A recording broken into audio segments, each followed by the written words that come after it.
Hi friends, this is Andy Vegan. Rhubarb and strawberry time. Almost there. I have already some strawberries and a little bit of rhubarb. That's perfect in spring. It's so cleansing. It's a veggie actually, but we use it as a fruit in the kitchen. And strawberry, okay, you all know, it's just wonderful. Here, a little sour, a little sweet and sour. So I will have make some refinements to it. It will be a strawberry chia pudding. Here's my chia seed. And the chia seed needs a lot of flavor, extra flavor, because it almost tastes like nothing. It is super healthy. It's not only gelatinous. Gelatinous makes it very healthy for the for the detox. Heavy metals get out of the body, for example. It's a strong detox, and it's full of minerals and protein too. So chia seed is really heavenly. And date mousse here, I prepared already. Some dates, just blend it up with a little bit of water, and you have these wonderful date mousse. Can be in the fridge, and it's very versatile. My favorite sweetener is dates. Date mousse.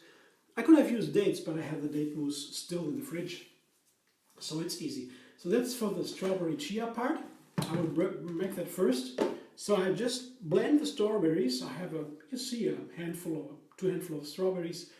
Blend it up together with the dates to make it really flavorful. That is for the chia seed. Just fruit might be a little bit too little flavor.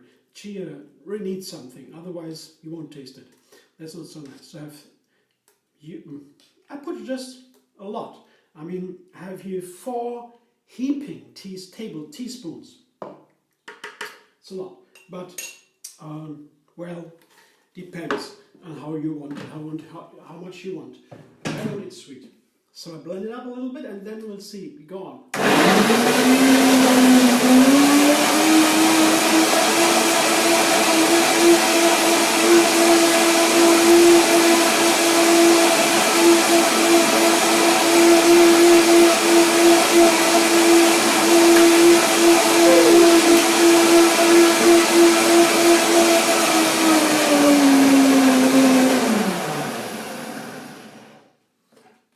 If you would use the dates just as is, you might add some water or so. Here is my strawberry marmalade. Wonderful. The flavor of summer and spring. Wonderful. Yeah. Early in the year, strawberries can be a little bit sour. Also a good reason to put some dates. You could also take some lemon and more dates, then you have a more full flavor of the strawberry. Lemon and date together is in general a very nice heightener, underlining the flavor of fruit if you want it a little bit more tasty. Because we know that fruit tastes so good because the sugar is in there. The sugar gets in there and makes it really tasty when it gets riper. And if it's not too ripe, sometimes we don't have the real ripeness here. That is not so easy to get, especially if we don't have our own gardens. Then the fruit is sometimes not so ripe from the shop. But still, it's good. I mean, a little bit of date and lemon can help a lot. So in this case, just the date. And now I will put I show you what it looks like, my strawberry marmalade, into a little bowl. Like this, see? And the scraper helps me to get it out, all of it. And it's also good to have this kind of blender because the bottom is pretty big, so the blades don't take all the space and I can reach in with something and get everything out. So here is my strawberry marmalade. It is a chia seed, and I will just stir it in. Carefully pouring the chia seed into the pudding, or will be a pudding later, into the marmalade. Maybe 1 large tablespoon. I have 1 cup here of 1 cup of strawberry marmalade. And I have now 1 tablespoon of chia seed, and I will put a 2nd tablespoon in there. Yeah, because I want to have it a little bit stronger, a little bit more chia seed in there, until the pudding will stand up. It will be a nice texture. So I could have also taken white chia seed. That would have been a different color. The dark chia seed is a little bit less expensive, but it's also a little bit more nutrient dense. I guess usually the dark colors in the food mean that there is more of the nutrients, minerals usually. Dark color is more for minerals usually. So same with the dark rice, brown rice, or black rice, or black sesame seed, all these things. So I stir it in and spread it evenly everywhere, and I will let it sit for a while, maybe 15 to 20 minutes, and that will be enough for the chia seed to gel up and to turn the whole thing into a pudding. And I'm pretty much inspired by my cake. I made a strawberry cake recently, and all I used, the binder, was a psyllium husk. It's a very nice binder here. That's what it looks like now. Yeah, still running, and that will change in a moment. Let's set it aside for a moment and go to the next step. Yeah, I'm inspired by this cake because the psyllium husk was a nice binder and made it firm. But then someone said on the Facebook, he said, or on YouTube was it, in a comment he said, or she said, if that would be possible with chia seed too. And I said, wow, yeah, great idea, of course, I will try that too. And now I'm trying it. Maybe a next cake I will make with the chia seed and the strawberries, and I will see with this pudding how it works. That's a nice way to proceed for me. I begin with easy recipes. A cake is a little bit more complex and bigger usually. And with a pudding, I can start and try something out. If it's not that firm, you can cut it. And I've nothing lost, because I can still eat the pudding with great pleasure. But the cake, if it runs away, it doesn't work with the cake. So I will see that later. And I come back in a moment when the chia seed is a little bit gelled up, and then I do the next thing. It keeps gelling up, about 5 to 10 minutes now, and it's good enough, and I have some time to tidy up a little bit the kitchen. Here I have the blender, shortly washed it out with some water to do a nice vanilla cream, not vanilla cream, cashew cream. And I have a special recipe for a cashew cream I found recently. It's super delicious. I would like to combine the cashews with hemp seeds. I show you, I have almost a cup of cashews and 2 tablespoons of hemp seeds, whole hemp here, the cashew crunch, yeah. And I don't need to be whole cashews because they are a little bit more expensive. They blend them up anyway. So here the whole hemp, it's a little bit more expensive than the whole hemp.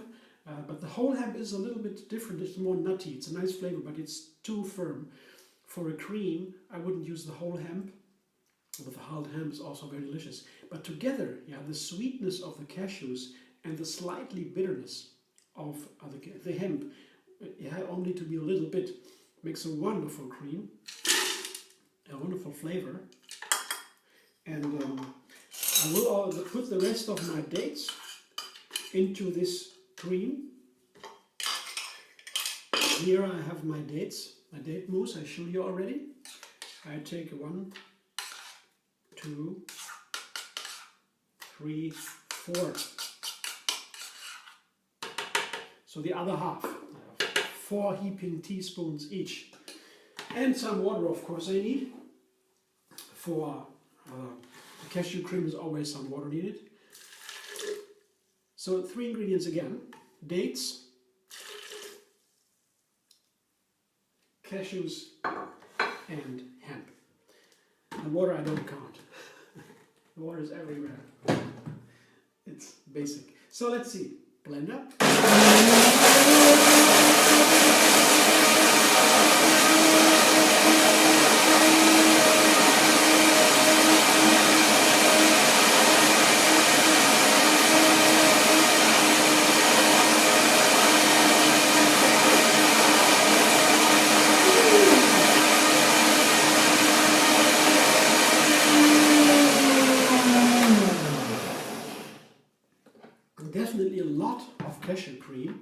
but I always need some cashew cream, and it's still too thick.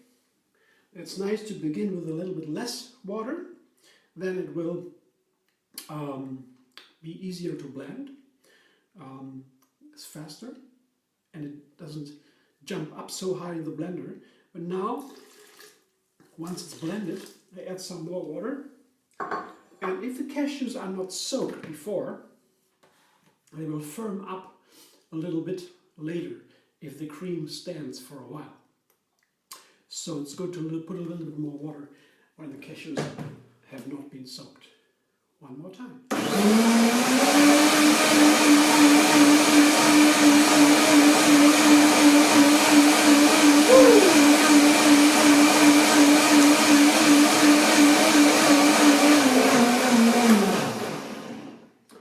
And that's really a nice flavor. You have to try combining cashews and hemp for this cream.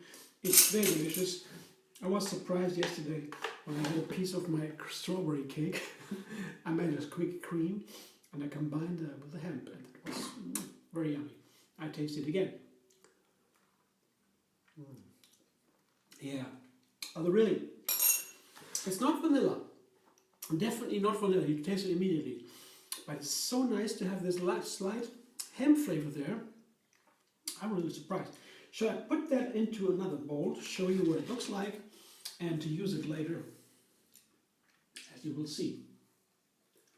Here, hemp cashew cream. It's a whole bowl. I will put it in the fridge afterwards once I use it here. Once something will be left over, of course. I could make a recipe video only on this cream. It's so good. I decided now to do that first. So here, and now comes the thing. I will combine it with my rhubarb, because the rhubarb is pretty sour. I mean, you could eat these little pieces. Yeah, I peeled the rhubarb. I quickly show you how I did it. It might be interesting for you to see. This is a rhubarb stem. Yeah. And bottom and top have been cut. Here are the leaves, the huge leaves. They are toxic, and oxalates are not so good for us, so we don't eat the leaves. And the root is in the bottom. It's a rhizome. We don't eat that either, as far as I see. And I take a nice knife here and just begin like this. Cut a little top, and then I peel it. See, this is the way we peel it. Very easy, and they go the whole way. That's very easy to do. It's a very thin skin. It's not difficult to peel, and if there something remains in the inside, for example, it doesn't really matter. So you go all the way down the sides here, yeah. But because the peel is pretty fibery, so it's strong fiber, and you don't want to eat that. If you eat the rhubarb as is, yeah, from the garden, you can eat it with a peel. But if you put it into dessert, I wouldn't do it. If you juice it, it's also nice to peel it, because this peel can make a lot of trouble in the juicer. Yeah. But 3 stems, or so I would say 3 stems, you could juice, and the peel would make it very difficult to juice the fourth one. But 3 stems, okay, depending on the juicer, my juicer at least. So what I want to show you now is how I prepare my little dessert glass, or this is better to say the breakfast now for me. Chia seed is a very nice breakfast, and rhubarb, of course, makes a nice topping. I put some of the, show you what's happening now to my Chia strawberry pudding. See, it's okay. It's not for a cake yet. I will see how it behaves later. Yeah, it will firm up a little bit more, I guess, with the time. But for now, it's good that it is not too firm, because I can easily spoon it into my glass. So this is the bottom layer, the main part. Here, half of the glass, or maybe almost. And on the other side, on top goes a part of my rhubarb, cubed rhubarb pieces. You can push something into the chia strawberry pudding, and on top of that goes my cream.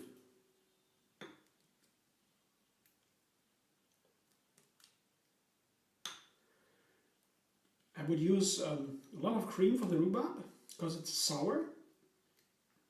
Could be nice with some cream. And I mean, we always had rhubarb as kids. Yeah, it's done. I decorated with a strawberry, and in the garden of my grandma with that rhubarb, we didn't need all this kind of things. You just bit into the stems, into the sticks, without the leaves of course, and greatly enjoyed. There's a different kind of taste, but the kids have if they're raised in the garden. But today I will enjoy this wonderful, delicious chia cream with strawberries and vanilla hemp cream with rhubarb and a little strawberry on top. I hope you enjoyed my little demonstration. Please, if you like, subscribe and be vegan on YouTube. I have another recipe every single day. And you can also find me on Facebook, Twitter, Instagram, and Pinterest. See you soon.